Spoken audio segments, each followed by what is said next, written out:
ناس كتير جدا بتدور على أفضل بديل لجوجل أدسنس، وقبل كده نزلت لكم أكتر من فيديو زي فيديو أدستيرا وفيديو مقارنة بين أكتر من 5 شركات عشان نلاقي أفضل بديل لجوجل. على الرغم إن بديل جوجل دي بتوحي إن البديل هيكون بنفس قوة أو الأرباح اللي بيديها لها جوجل، وده مش صح لأن هو المسيطر والشركة الأكبر والكلام ده كله. لكن في شركات تستحق النظر، يعني أنا مثلا في أدستيرا لما شرحتها عندهم إعلان اللي هو زي النوتيفيكيشن ده، السي بي ام بتاعه كويس نوعا ما، مش حلو زي ادسنس لكن هو كويس تمام. وفي برضه هيل توب، الشركه اللي انا هرشحها لك النهارده واوريك احصائياتي معاها. الجميل في هيل توب ان ارباحها كويسه في البنرات، ودي حاجه نادره جدا. يعني لو جربت كل الشركات البديله في جوجل ادسنس في الوطن العربي هتلاقي ان الشركات دي دايما معتمده على البوب اندر مثلا او اعلانات الشاشه الكامله والكلام ده اللي بيديك ارباح فيه في الوطن العربي. لكن غير كده اعلان البانر اكنه مش محطوط، ممكن تاخد نص سنت مثلا على كل 1000 زيارة أو أكتر كمان. لكن في هيل توب هنا لا، الوضع مختلف. يعني تعال نجرب كده نشوف السي بي ام عندنا كام. هنجيب الإحصائيات لآخر 30 يوم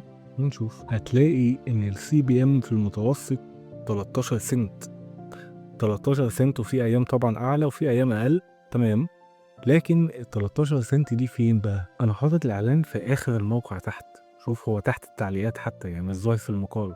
رغم كده السي بي ام كويس. السي بي ام ك 13 سنت في اعلان مش ظاهر، مش مطلوب انه ياخد نقرات، فده سي بي ام وعائد ممتاز جدا. طيب تاني حاجه هي الدفع. ايه وسائل الدفع اللي عندهم؟ عندهم اكتر من وسيله دفع وبحدود ادنى مختلفه. يعني عندنا هنا مثلا بيبال، بيتكوين. الكلام ده مش عندنا ولا ده بيشتغل عندنا برضه.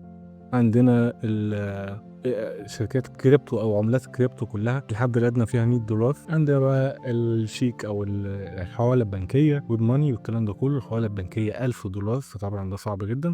وعندنا البيبال اقل حد ادنى وهو $50. وكان في بايونير كمان لكن للاسف اتشال. طيب بيدفع قد ايه؟ بيدفع بشكل اسبوعي. انا طبعا ما كنتش حاطه قبل كده، يعني بشيله وبحطه على فترات زمنيه طويله جدا وعلى مواقع مختلفه. زمان كان الحد الادنى في اليو سي او الكريبتو بشكل عام اقل من كده. هتلاقي هنا ان هو عادي جدا بيدفع. العموله بتاعته كبيره شويه لكن مش مشكله يعني.